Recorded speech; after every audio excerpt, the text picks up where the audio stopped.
Good morning. Good morning. Sanam Sahiba, आप बहुत जल्दी उठ गईं। क्यों, मुर्गों ने अजान नहीं दी? यहाँ तो मैंने कोई ऐसी आवाज नहीं सुनी। हो सकता है गांव में किसी ने दी हो।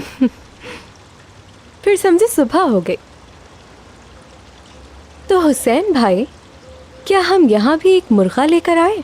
आप मुझसे कहिए सनम साहिबा, सब आ जाएगा। चलें, ठीक है। शुक्रिया।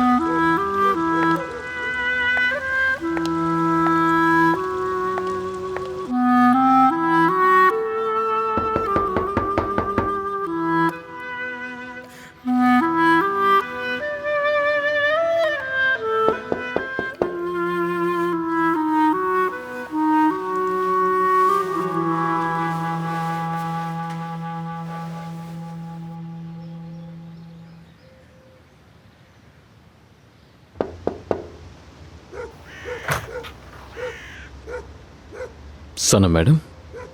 औजान साहब, मुझे नहीं पता ये किसकी है।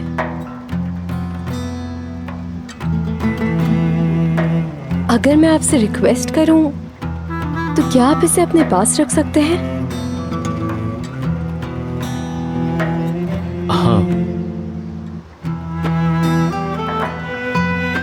Thank you so much. वैसे आज आपकी छुट्टी है। कल रात जो भी हुआ उसके बाद आपको रेस्ट करना चाहिए।